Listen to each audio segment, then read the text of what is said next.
one hand, you find that there are some people they are managing to score somewhere around 300. There are a couple of them cross 300 also.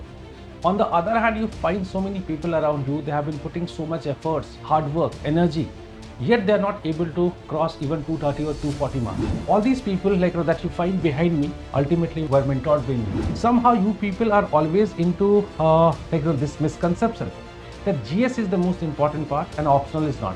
I have met with so many such students, they have been reading 10,000 pages for history optional and that too in form of notes. अगर आप किताबें पढ़ रहे होते तो शायद एक बार की मैं ये कहता कि ठीक है. If you have been doing it in a right manner, trust me, nobody can stop you from getting 280 to 290 or even cross 300 marks also in history optional.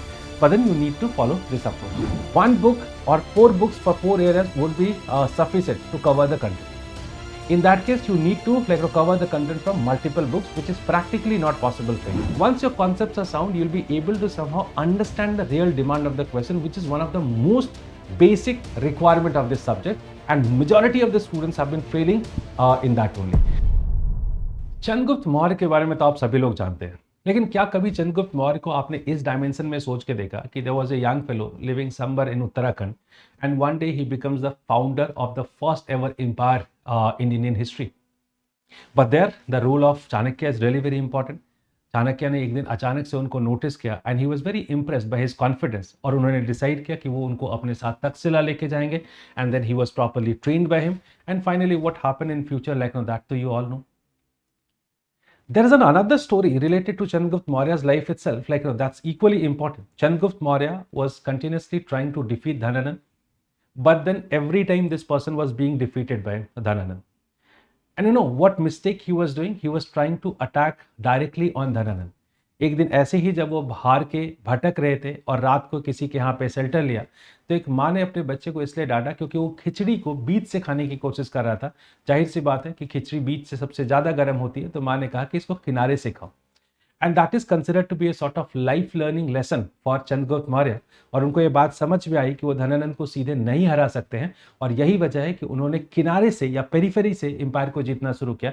And finally one day he managed to defeat Dhanananda and that's how he led the foundation of Mauryan empire. So there are two things I was trying to highlight over here and which is related to the context of this particular session. And what is it? First, the role of mentor, and the second is the planning. Both the things are very much important, and that's why I would like to highlight them, or I would like to relate it with basically what are the history optional foundation course. Okay, hi, this is Piyush Kumar and I'm here to announce the new batch which we are going to begin from 25th of May this year. I would like to take this opportunity to discuss something with you with respect to history optional itself. When it comes to history optional, I have noticed one thing, that there are some people, they are managing to score very good. They are either reaching close to 300 and couple of them have even crossed 300 also. On the other hand, there are some other aspirants around you. They have been putting so much hard efforts, energy, resources, yet they are not able to cross a mark of 230 or 240. What's the difference between the two? Have you ever thought of? Frankly speaking, there are certain differences, right? Is it all about the intelligence of the people, those who are reaching or crossing 300? Frankly speaking, I don't believe so. All these people, those who have cleared this exam in past few years, frankly speaking, I have mentored all of them, and that's why I know them very personally and closely as well. And frankly speaking, I don't believe that they were extraordinary or they were over intelligent. That's how they managed to score this much. Then what might be the other reason?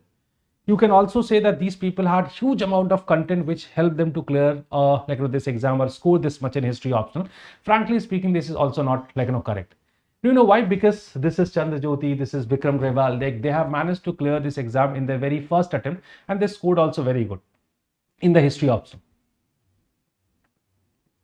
So if they have cleared it in their very first attempt, so I think now this cannot be argued. These people had huge amount of or huge compilation of the content. That's how they managed to clear it. So frankly speaking, this is also not the correct answer of this. In that case, what is the answer? I believe that it is the approach, right? These people have followed a different approach because of what they managed to score very good in history optional. When it comes to the approach, what kind of approach I have been talking about? So let's have a discussion about this approach. First of all, I believe that all those who had been preparing for UPSC Civil Services examination, somehow you people are always into this misconception that GS is the most important part and optional is not. You have been giving more time to general studies. Why? Because you believe that you need to cover so many areas in general studies, and that is the reason because of what you have been paying more attention to general studies. आप कहीं ना कहीं ज्यादा वक्त देते हैं, ज्यादा energy देते हैं, और ऑप्शनल आपको लगता है कि शायद इतने वक्त या इतनी रिक्वायरमेंट नहीं. But I think this you can understand by comparing the numbers or certain figures. Let's say when it comes to the optional, the optional is of 500 marks. On the other hand, in essay and general studies, how many marks are there? 1250. 1250 marks are there. And how much marks you score out of here? You roughly get around let's say 500 or 500 plus marks here. On the other hand, you have a possibility to reach somewhere around 300 marks. Now you just imagine ki out of 1250, you are getting 500 or 530, 525. That's considered to be quite a decent mark. On the other hand, in optional paper, out of 500, there is a possibility of getting 300. So the reality is that in optional, you can get 60% marks. On the other hand, in general studies, if you have been getting 40 to 45% marks, that's considered to be quite a decent one. So if you get this much result, so why not to pay proper attention?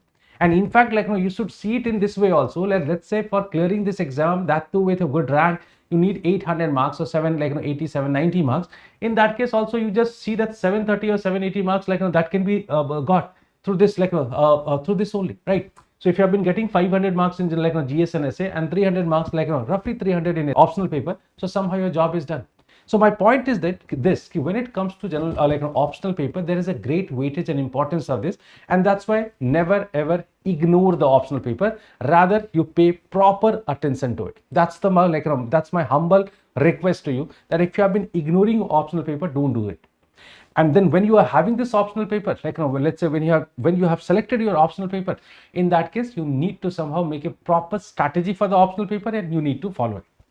So let's discuss something certain basic problems what students have been facing in the history optional itself. So in history optional, I have realized that there are 4 basic problems are there. And what are these 4 basic problems? One is lack of conceptual clarity. I don't know how somehow this idea has become so popular among the students. When it comes to history optional, PYQs are being repeated. That's number 1. And you just need to cover those PYQs from the syllabus. Okay, you need to match it from the syllabus. आप syllabus से उसको match करेंगे और match करने के बाद उन topics को cover कर लेंगे. History optional खत्म हो जाएगा. Frankly speaking, in that case, you haven't done the proper analysis of the PYQs also. Because if you will analyze the PYQs properly, you will be able to note down the clear changing trend in the nature of the questions. Trust me, the nature of the questions are drastically changing. In last 1 decade, there are so many changes that have happened. So maybe the themes are being repeated, but exactly the same dimensions are not being asked. But then since you are not going for proper analysis of the questions, and that's the reason because of what you are not paying proper attention to these kind of things. So that's how, if you really need to cover holistically the subject, in that case you need to pay attention to the to the concept or to conceptual clarity. Because once you are conceptually very sound, then somehow it's not necessary that you need to cover bulky content, because this is another problem. Since your concepts are not very sound, right, you are lacking in the concept, and that's how you try to compensate that with the help of what? With the help of content. I have met with so many such students. They have been reading 10,000 pages for history optional, and that too in form of notes. अगर आप किताबें पढ़ रहे होते तो शायद एक बार की मैं ये कहता कि ठीक है, बट आप नोट्स 10,000 पेजेस के नोट्स पढ़ रहे हैं. अगर आप इतना वक्त अपने ऑप्शनल के कंटेंट कंपाइलेशन में देंगे, trust me, other areas 100% will be negotiated. First of all, you won't be able to cover this much content within a year. तो आप अगर एक साल में ये कंटेंट ही नहीं कर सकते, इसका मतलब you are not fighting for 2027. That's the reason because of what? Ultimately, whatever I have written here, they all are interconnected. If you're conceptually sound, trust me one thing, if you're conceptually sound, in that case, the requirement of content would be less, because history optional can be studied with the help of certain models. There are certain basic things. You understood those things that could be applicable to multiple other places. Paper 1 में तो मुझे लगता है कि 4, 5, 8, 10 ऐसे कुछ models हैं. उन models को अगर आपने सही से समझ लिया, that can be applied anywhere. And in fact, it would help to write even those answers or answers of those questions which are slightly twisted one, tricky one, right, and the complicated one. And since your conceptual clarity is not very sound, and that's why in most of the time you are not able to decode the right meaning of the question. So if you really come out from these problems, in that case, you need to pay proper attention. And the last problem I'll say, that is the poor answer writing skill. Look, you all understand that answer writing is undoubtedly very important, because at the end, it is the answer writing which is getting you marks, right? लेकिन अगर आपको लगता है कि सारे areas में answer writing एक ही जैसी होती है, मतलब the kind of answers that you have been writing in general studies, the same sort of answers you have been writing in history optional also, like that's incorrect. In fact, for that matter, I must tell you that even the answer writing skill is very different in different optional papers also. So as per your discipline, you need to learn that what are the things which are like, somehow the necessity of the answers in history optional. So that's why you need to practice more. You need to learn, not only practice, rather you need to learn also that what are the content that you need to produce in your answer. So that's how these are 4 basic problems I have identified with the students, and probably in our foundation course somehow going to resolve these problems. Now the problem is that, like, how to resolve these problems. So one thing I'll categorically say, that you should definitely go for attending the classes. It's very simple. I'll say, like, you'll say that it is like desperately being said. Frankly speaking, one book or 4 books for 4 areas would be sufficient to cover the content. In that case, you need to like cover the content from multiple books, which is practically not possible for you. That's number 1. Number 2, concepts are something which are not like normally being dealt in those books, because as per the syllabus, whatsoever books you have been reading, they're not dealing with the concepts of the subject, because concepts are somehow like being dealt with very different books. Let's say, I'm just giving one example. आप feudalism अगर पढ़ रहे, let's say if you have been reading feudalism, so अगर आप feudalism पढ़ रहे, तो feudalism का concept जो है, you won't be able to find like in basically any of the book like that you have been reading for ancient India. Now there are a couple of books such as Henry Pirraine or Mark Bloch की book है, ठीक है, Mark Bloch की book जो ज़्यादा popular है, that's for feudalism. So what I'm trying to tell you, that when you need to understand that, like somehow the books which are dealing with the concept, they are very different, and you are never getting the chance to read those books. And that's how when you have been joining the classes, so you have been reading the content, you have been getting the content along with the concepts. And that's how it becomes a sort of super like a combination of these 2 things at concept, like and then these concepts are somehow being merged with what, like the topics of Indian history. So now it is getting completed. So that's how like conceptual clarity, and that too in a chronological manner you have been getting, right? So things are not like in a scattered manner, अलग अलग नहीं, आपको एक ही जगह compile होकर सारी चीजें मिल जाती है. And that in fact even minimizes like the content also. Because as I told you that if your concepts are like sound, in that case you can minimize your content, like your content. तो जब आपके concepts बहुत clear नहीं होते, तो content बहुत scattered होता है.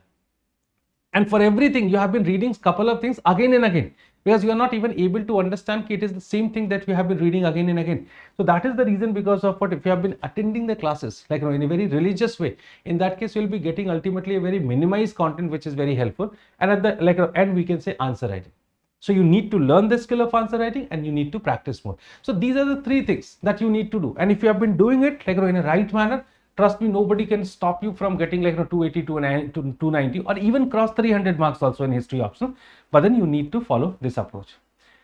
Frankly speaking, exactly keeping in mind these things, like we have designed our history optional foundation course, and we'll be catering the same requirements of yours. So like it's a 5-month foundation course. So we'll be doing it in such a way that within 5.5 months we'll be able to finish the syllabus. And as I told you that the syllabus like won't be only the coverage of syllabus by seeing the PYQs, which is mostly being done. That okay, this question has come like and that information has been provided. Sometimes you are also getting happy that okay, like this can be answered from the notes, but then it is not sufficient.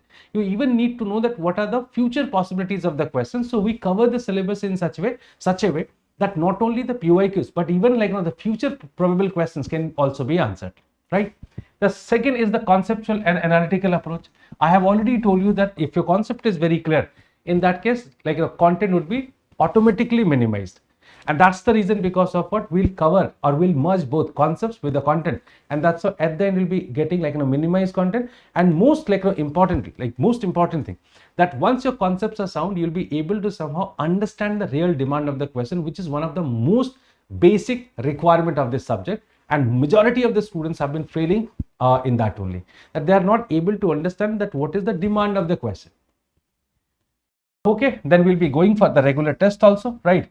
Like we'll be providing the study material which would build the base, the fundamental for you, and I'll be building the superstructure. And at the same time, like we'll be going for the weekly doubt clearing or the mentorship sessions. And these mentorship sessions sometimes go for 3.5 hours, like 4 hours also. But because until and unless you are satisfied with your questions, right, or the answers for your questions, like it continues. So basically, we go for these sessions and we'll keep on solving all your doubts, like which you are having for the subject. Either it is about answer writing, either it is about any concept. We'll resolve that.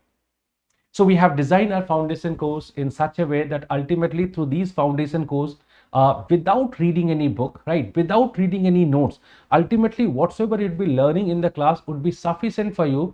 And I promise that this information could get you very easily 270, 280, 290 mark. And if you have certain skills, in that case, you can even cross 300 also. And people in the past have already done it. That's why I've been saying this. So I believe that this foundation course would be somehow catering all your requirements of the history option, and that's why I'm looking forward, for you guys. So just join the classes and somehow resolve all those problems what you have been facing for history option. Thank you.